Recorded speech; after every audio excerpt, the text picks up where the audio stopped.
They say the cruelest cuts don't come from strangers. Strangers don't know your fears, your insecurities, the parts of you that hurt the most. No, the deepest cuts come from the people closest to you, the ones who know exactly where to strike. And in my story, betrayal didn't come from an outsider. It came from someone who was supposed to stand by me, someone whose approval I craved more than anyone's. Instead, they made me feel worthless, like every step I took forward was a joke, like my very existence was something to mock. I can still feel the sting of that moment. We were sitting in a room that suddenly felt smaller with every word they threw at me. The ticking of the clock on the wall was deafening, as though the universe itself was emphasizing how slow and painful each second of their ridicule was.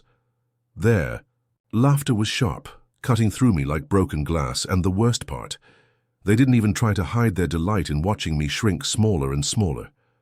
My chest tightened until it felt like I was breathing through a straw. My palms were sweaty, fists clenched so tight my nails dug deep into my skin. My face burned hot, but I forced a smile, pretending their words didn't hurt. They thought my silence was surrender. They thought my trembling hands meant I was weak, that I'd finally broken under the weight of their cruelty. But what they didn't realize was that every smirk, every mocking laugh, every attempt to humiliate me was fuel. They weren't destroying me. They were tempering me like steel in the fire. With every insult I was becoming stronger, sharper, more focused. So I let them believe they'd won. I let them enjoy their false victory. On the outside, I played the role of the defeated. But on the inside I was planning, waiting, because real revenge, it isn't rushed, it isn't loud at first. It's patient. It builds slowly, like storm clouds gathering on the horizon. And when that storm finally breaks, it leaves nothing the same. And when it finally came time for me to strike back, when the tables turned and they had to face everything they had done to me, their shocked expression, that mix of fear and regret was worth every single sleepless night. This isn't just a story of anger. It's about betrayal, justice, and the moment you finally take back control from someone who thought they could keep you down forever. So sit back, because you're about to hear how years of humiliation transformed into the most devastatingly satisfying act of revenge they never saw coming. If you've ever been underestimated, mocked, or betrayed by someone you trusted, you already know the sting I'm talking about. Maybe it was a boss who laughed at your ideas, a so-called friend who turned your secrets into jokes, or even family who made you feel like you'd never measure up. Those moments stick with you, don't they? They echo in your head late at night, making you wonder if you'll ever get the chance to prove them wrong. That's why stories like this matter, because sometimes life really does hand you the perfect moment to flip the script. And when that moment comes, the satisfaction is unforgettable. So before we get into the twists and turns of this story, do me a favor, hit that like button if you've ever dreamed of giving karma a little push. Tap subscribe so you don't miss the most jaw-dropping revenge stories we bring to life, and share your own experiences in the comments. Who knows? Your story might just be the next one we tell. Get comfortable, because what you're about to hear is pure, unfiltered justice. I grew up in a house where appearances were everything. To the outside world, we looked picture perfect, the kind of family people pointed to and said, "Now that's how it should be." We had the neat lawn, the polite smiles at gatherings, the carefully coordinated family photos. But what nobody ever saw was the rot hiding underneath the surface. Inside those walls, love was conditional. Respect wasn't something you earned. It was something that was selectively given. And I was never the chosen one. From the time I could walk, my role in the family was clear. I was the shadow, the lesser one. The example of what not to be. My brother, on the other hand, was the golden child. He could do no wrong. Every achievement of his was praised like he had just cured cancer, while every small accomplishment of mine was dismissed or ignored. If he got a B on a test, my parents cheered that he was well-rounded. If I brought home an A, they'd shrug and ask why it wasn't an A+. It wasn't just favoritism, it was cruelty wrapped in the excuse of tough love. The first time I felt truly humiliated by my brother, I was maybe 14. I had just finished a small science fair project at school. Nothing huge, but it was the first time I'd built something with my own two hands. It actually won a small ribbon. For once, I was excited to come home and show it off. I remember bursting through the door, clutching that ribbon, my cheeks aching from smiling so hard. "Look," I said, holding it up like a trophy. My brother, lounging on the couch with his feet up, barely glanced at it.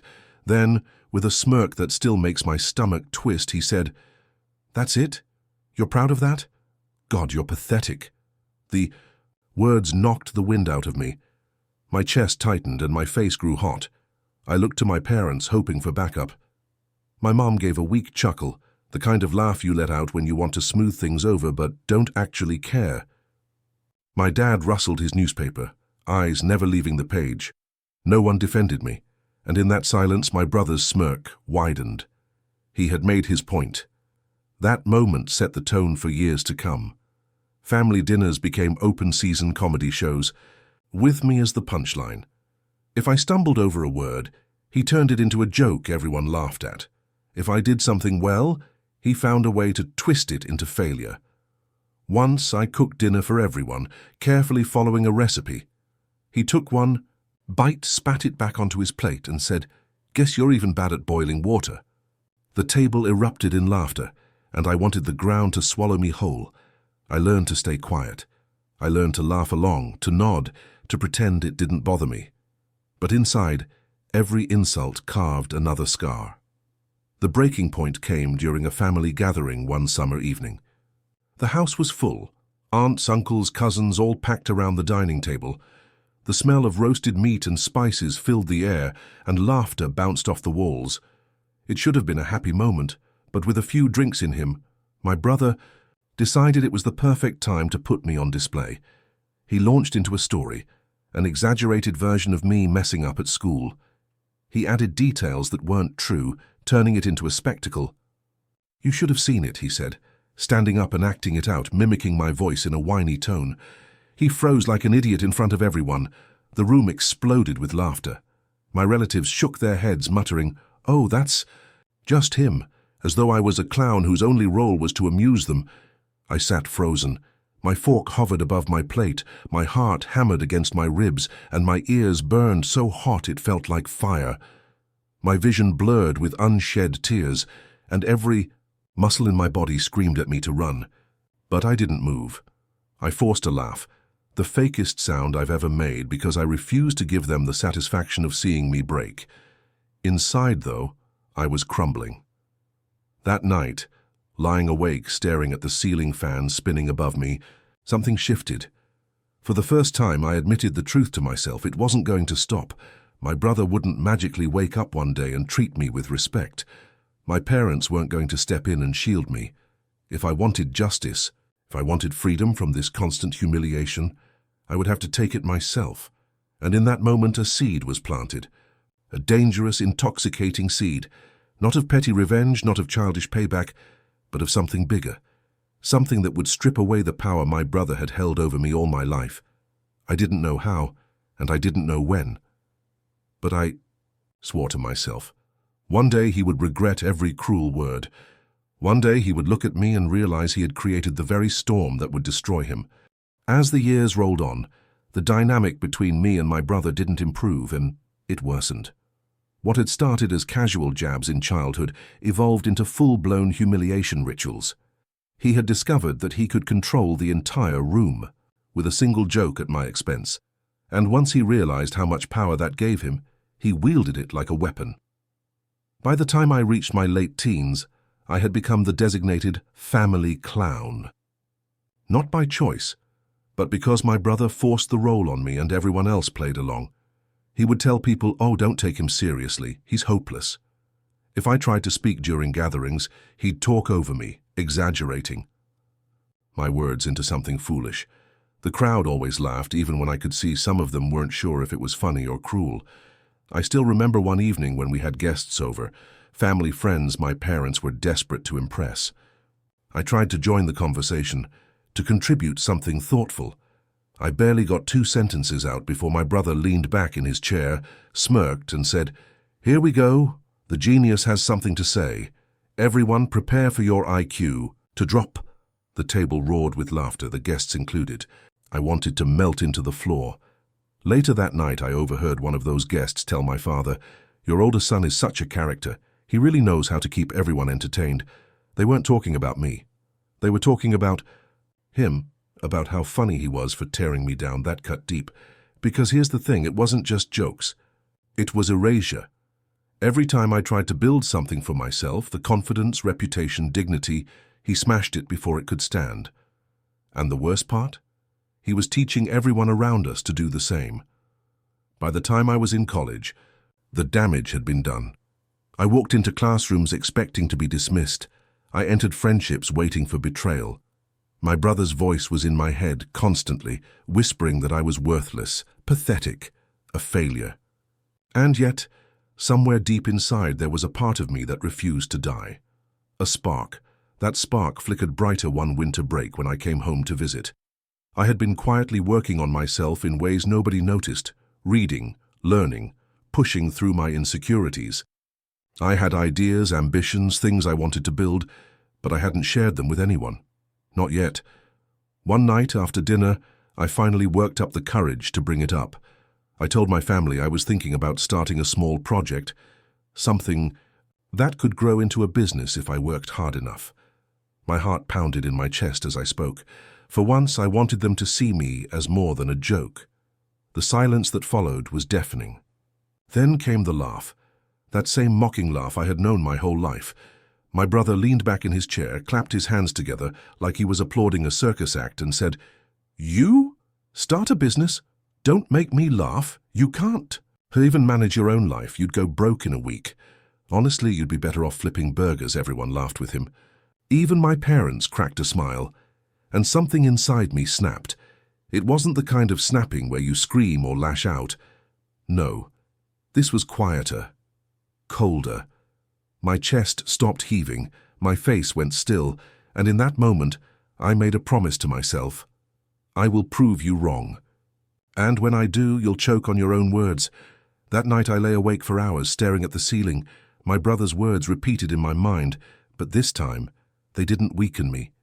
They steeled me. I realized I had two choices. Keep living in the shadow he built for me, or break out of it and burn the whole structure down behind me. That was the true turning point. From that day forward, I stopped trying to earn his approval. I stopped begging for scraps of validation from my parents. I started working in silence, keeping my plans close to my chest. If they wanted to think I was useless, fine. Let them laugh. Let them underestimate me. Because what they didn't know was that every smirk, every cruel remark, was turning me into something they couldn't control anymore. They were building the very weapon that would one day dismantle them. And for the first time in my life, I wasn't afraid of my brother. I was waiting for the day he would be afraid of me. After that winter break, I returned to college with a fire in my chest I had never felt before. My brother's laughter still echoed in my ears, but instead of crushing me, it fueled me. Every insult became fuel, every smirk became another log on the fire. For once, I wasn't living to please anyone else. I was living to build something of my own. The first step was knowledge. I threw myself into learning everything I could, not just in class, but outside of it. While my peers were out partying or scrolling through social media, I was buried in books and online forums. I studied business models, marketing strategies, finance basics. I didn't know exactly where it would take me, but I knew that the more I learned, the less powerless I would be. Of course, it wasn't glamorous. There were nights I fell asleep on my desk with my laptop still glowing. There were mornings I dragged myself to class with barely any sleep. There were days I doubted myself, hearing my brother's voice in my head telling me I was wasting my time. But each time the doubt threatened to win, I imagined his smug face, and the thought of proving him wrong pushed me harder. I started experimenting with small projects, selling handmade items online, doing freelance work, testing marketing tricks. Most of them failed, some broke even, a few made tiny profits. And while my brother would have laughed at those failures if he knew, I didn't tell him. I didn't tell anyone. I was building in silence. That was the key. Secrecy. I realized that if I let them in on my progress too early, they'd tear me down before I had the chance to stand. So I kept everything to myself. When I went home for holidays, I played the same role they expected of me. Quiet, awkward, the butt of the joke. My brother thought nothing had changed, and I let him think that. Because his arrogance, his certainty that I would never amount to anything, was going to make the revenge even sweeter. But silence didn't mean isolation. Quietly, I began networking with people who believed in me, professors who saw potential, classmates who shared their experiences, online mentors who offered guidance through blogs and videos. Slowly, I built a foundation of knowledge and support that had nothing to do with my family. For the first time, I felt what it was like to be seen as capable, and it was intoxicating. Money was tight, though. I couldn't ask my parents for help, not after the way they dismissed me.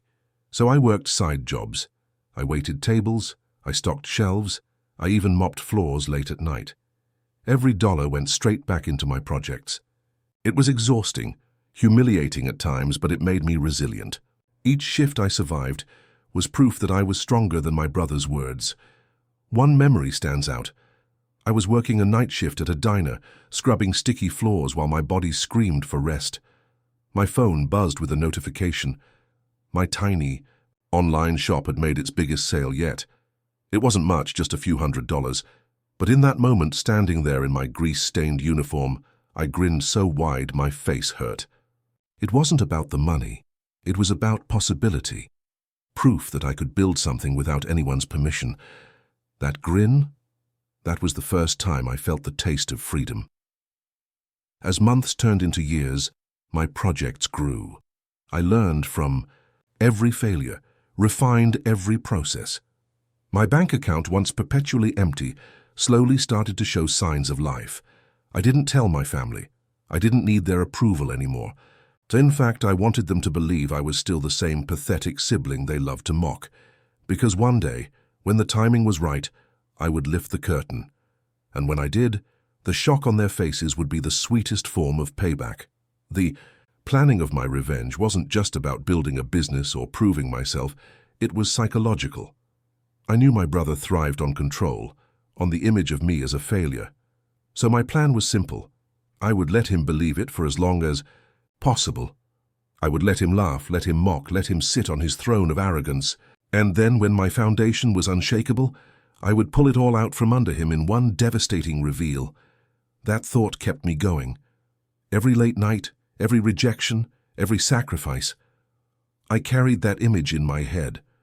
My brother's smug smile twisting into disbelief, his laughter dying in his throat, his eyes widening when he realized the person he had spent his entire life tearing down had outgrown him in every possible way. That image was my fuel. And with every passing day, I got closer to making it real. By the time I graduated college, my life outside of my family looked nothing like the version they believed in. To them, I was still the quiet sibling with no ambition, the failure who couldn't be trusted with responsibility. My brother especially clung to that narrative. He needed it. It was the only way he could feel superior, and by keeping me small. But the truth? The truth was that my small projects had started turning into something real. That online shop I had once run from my dorm room had grown into a steady stream of income. My freelance gigs weren't just side hustles anymore. They were contracts. Real clients, real money, real credibility. I wasn't rich yet, but I was stable, independent, and most importantly, building momentum. And I told no one. When I visited home, I slipped back into the old role like a disguise. My brother would throw his usual jabs. Still wasting your life, still broke, man, you'll never change. My parents would sigh, shake their heads, sometimes chuckle uncomfortably, and I would smile politely, nodding along, as if I agreed. Inside, though, I was screaming. Not in pain this time, but in anticipation. Because I knew something they didn't. I was playing a long game. Every time my brother laughed, every time my parents dismissed me, I imagined the day I would finally reveal the truth. I pictured the silence that would fall, the disbelief that would freeze their smug expressions. That day was coming, but I was careful. Revenge, if rushed, loses its flavor. I wanted it to be perfect. So I let my brother's arrogance grow unchecked. And oh, did he give me plenty to work with. At family events, he doubled down on the performance. Don't bother asking him for advice, he'd say to cousins or uncles. He still hasn't figured out how to be an adult. People laughed. He basked in the attention. Once, during a holiday dinner, he made a grand toast. He raised his glass and said, "Here's to the future. May we all find success. Except maybe my little brother here. Some of us were just born to be the comic relief."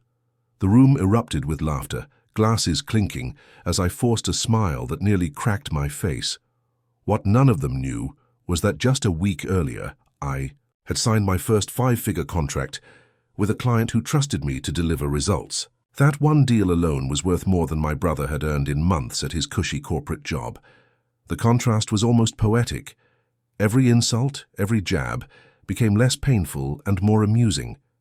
Because with each passing month, the gap between the person they thought I was and the person I was becoming grew wider. And the wider it grew, the more devastating the reveal would be. Still, I waited. Patience was everything. I poured myself into my work, building connections, scaling my projects, reinvesting every dollar. Soon, what had once been a side hustle became a full-fledged business. My bank account grew, my confidence grew, my sense of independence, something my brother had tried to crush, became unshakable. But outwardly, I remained the same quiet sibling. And my brother? He grew bolder. With every imagined failure of mine, he inflated himself more. He bragged about his job, his promotions, his success. He mocked me openly, dismissing any possibility that I could stand on my own 2 feet. He was so convinced of his superiority that he didn't even notice how much I had changed. That was the beauty of it. He wasn't just blind. He was willfully blind. He needed me to stay beneath him so badly that he ignored all the signs. The tension grew thicker with every visit.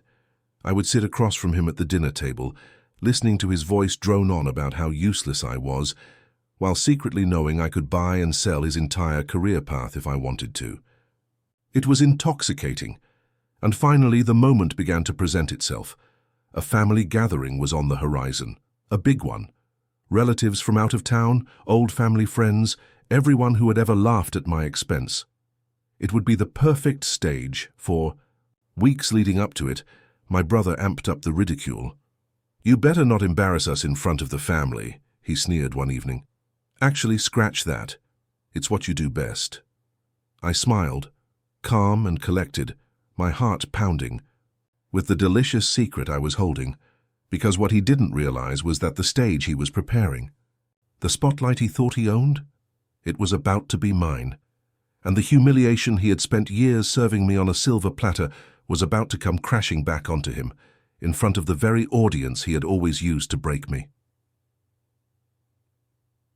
The day of the big family gathering arrived like the opening night of a play I'd been rehearsing for years. The house buzzed with chatter, the smell of roasted food drifting from the kitchen, laughter spilling from every corner. Relatives I hadn't seen in years filled the living room, swapping stories and sipping drinks, and right in the center of it all, like the self-proclaimed star of the show, was my brother. He greeted everyone with his trademark smugness, his arm around his wife, boasting about his latest promotion, his impressive projects, his expensive car parked out front. He looked sharp, polished, exactly the image he wanted everyone to believe. When I walked in, I felt the familiar shift in energy. Heads turned, smiles turned patronizing, and my brother's eyes lit up with mischief. "Well, look who finally decided to show up," he boomed, his voice carrying across the room. "Still pretending to be busy? Or did you just get lost on the way to the unemployment office?" Laughter erupted. My cousins smirked, my parents forced polite chuckles, and I smiled. Just smiled. Inside, my pulse was steady. This was the moment I had been waiting for. Dinner was served at a long table crowded with dishes and glasses. As people dug in, the conversations turned to careers, success, and life updates.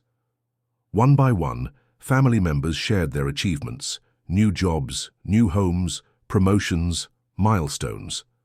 And when it reached my brother, he seized the stage like a performer desperate for applause. "I've just been promoted to senior project manager. he announced grandly, raising his glass. "It's not easy being the one carrying the family. Name with pride, but hey, someone has to do it." He laughed, eyes darting toward me. "Some of us just weren't built for success, right, little bro?" The room chuckled. My father clinked his glass in approval. My brother basked in the glow of his own arrogance. Then, almost too casually, an aunt asked, "And what about you? What are you up to these days?" The table fell quiet, all eyes turning to me. This was usually my cue to mumble something vague, and change the subject, giving my brother another chance to swoop in and belittle me. But not tonight. I set down my fork, took a sip of water, and let the silence stretch just long enough for tension to thicken. Then I smiled and said, "Actually, things have been going really well. I've been running my own company for the past few years." A murmur rippled through the table. My brother scoffed. "Company? What company? Don't tell me you're still playing with those little side projects of yours." I leaned back in my chair, calm, collected. "Not exactly. We've scaled a bit. Last quarter alone, we crossed 7 figures in revenue." The room froze. Forks clinked against plates. My mother blinked. My father's jaw tightened. My cousins stared. My brother laughed, too loud, too forced. "Yeah, right. 7 figures? What, Monopoly money?" I pulled out my phone and slid it across the table. On the screen was a press release from a major publication featuring my company's recent milestone. Our logo. My name. Black and white proof. The silence that followed was deafening. My aunt gasped. My uncle adjusted his glasses to read it more closely. My father's face went pale. And my brother. His smirk crumbled like glass under pressure. His eyes darted across the screen, his lips parting, searching for words that wouldn't come. For once, the man who always had a quick insult, a rehearsed jab, was speechless. I didn't gloat.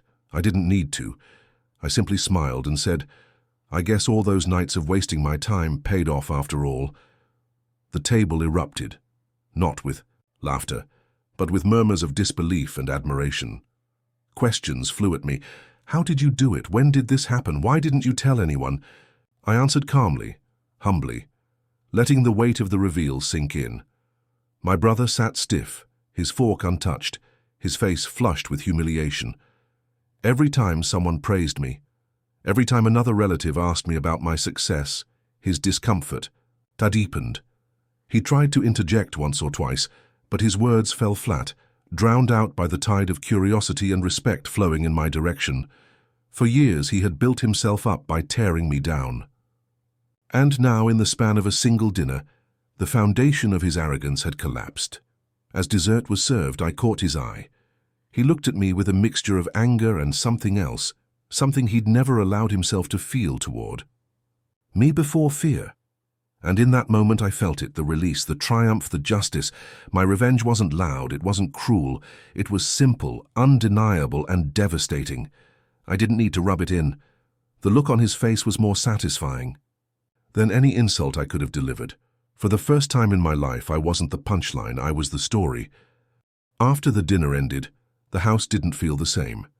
The air that had once been filled with laughter at my expense now buzzed with awkwardness, curiosity, and a touch of awe. People who used to overlook me suddenly lingered longer in conversation.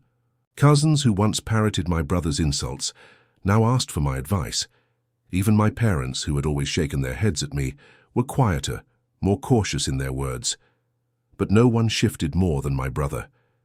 He spent the rest of the evening sulking in silence, his smile brittle, his jokes forced. Every time someone turned to me with a question or compliment, I saw his jaw tighten. His shoulders, once broad with pride, seemed to shrink into himself.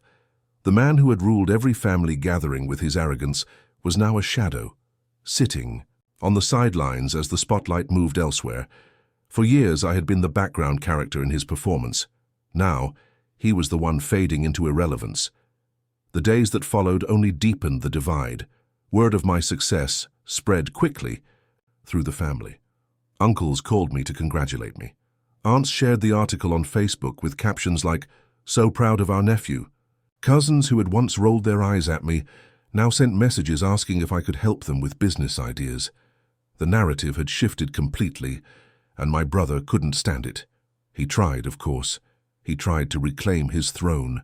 He bragged louder, boasted bigger, and stretched the truth of his own accomplishments.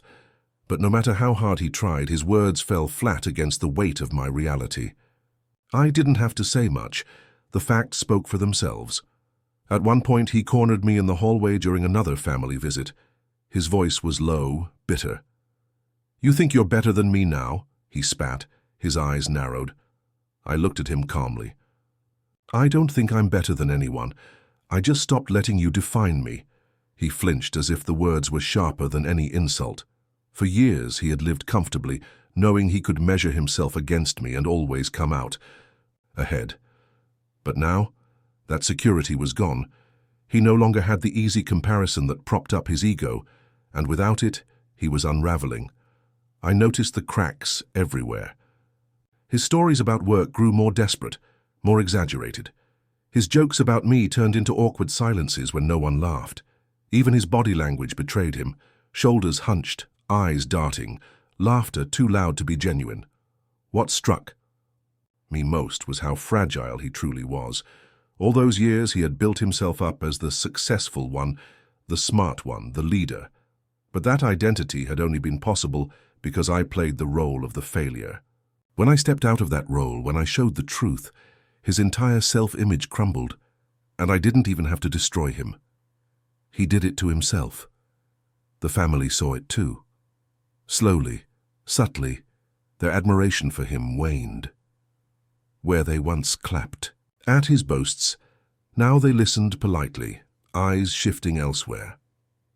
Where they once laughed at his jokes, now they gave uncomfortable smiles, waiting for the subject to change. The pedestal he had built for himself was gone, and he stood exposed, just another insecure man whose confidence was built on sand. One evening my father pulled me aside. His voice was quieter than usual, tinged with something that almost sounded like regret. "You've done well," he said, his eyes not quite meeting mine. "Better than I expected." It wasn't an apology, not really, but it was the closest I would ever get. And in that moment I realized I didn't need more. Their approval, their validation, it no longer mattered, because the sweetest part of my revenge wasn't the recognition.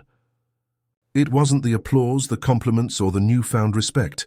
It was watching my brother shrink beneath the weight of his own arrogance. For the first time in his life, he couldn't laugh at me. He couldn't use me as his crutch. He couldn't escape the reality that the sibling he had mocked, belittled, and dismissed had surpassed him in every way. And that was the true downfall. Not the loss of respect from others, not even the cracks in his self-image, but the quiet, suffocating knowledge that his reign was over. Every time I caught his eye across a room, I saw it. The resentment, the insecurity, the fear, and behind it all, the recognition he would never admit out loud. He had underestimated me, and it had cost him everything. When the dust settled, when the shock had worn off and the family dinners no longer carried that same charged tension, I found myself reflecting on the entire journey. From the lonely nights of doubt to the suffocating weight of my brother's ridicule to the sweet silence of his downfall, it all seemed surreal. What I realized is that revenge doesn't always have to be loud. It doesn't need screaming confrontations or dramatic takedowns. Sometimes, the most devastating form of justice is simply becoming everything they said you couldn't. It's proving them wrong by existing on your own terms, by succeeding despite their laughter, by rising quietly until the day your success speaks louder than their insults ever could. For years I thought I needed their approval. I thought my worth depended on my brother's validation, on my parents' nods, on the laughter of cousins and friends. But in the end, none of that mattered. What mattered was proving it to myself, showing myself that I could rise, that I could build, that I could survive the nights when I felt worthless and come out stronger on the other side. And here's the beautiful irony. The brother who mocked me for being nothing taught me the most valuable lesson of all. His cruelty became my fuel, his arrogance became my motivation. Without his constant belittling, I might never have pushed myself as far as I did. In trying to break me, he forged me. That's the funny thing about people who underestimate you. They don't realize they're handing you the firewood for your own success. All you have to do is decide whether you'll let it burn you down or light your path forward. So if you're listening to this and you've ever been in my shoes, if you've ever felt small, dismissed, or invisible, remember this. You don't have to fight them head on. You don't have to prove yourself on their timeline. You just have to keep going, build in silence. Let them laugh. Let them doubt. Because one day, if you stay the course, the same people who laughed at you will choke on their own words, and trust me, when that day comes, it's better than anything you can imagine. If this story gave you chills, if it reminded you of someone in your life who once tried to hold you back, then do me a favor. Hit that like button right now. It might seem small, but it helps us bring more stories of justice and payback to life. And if you haven't already, make sure to subscribe and turn on notifications. Because trust me, this isn't the last story that will leave you stunned. We've got more tales of betrayal, karma, and sweet, sweet revenge that you won't want to miss. But before you go, I want to hear from you. Drop a comment below and tell us, what's the most satisfying revenge you've ever witnessed, or maybe even lived through yourself? Don't hold back.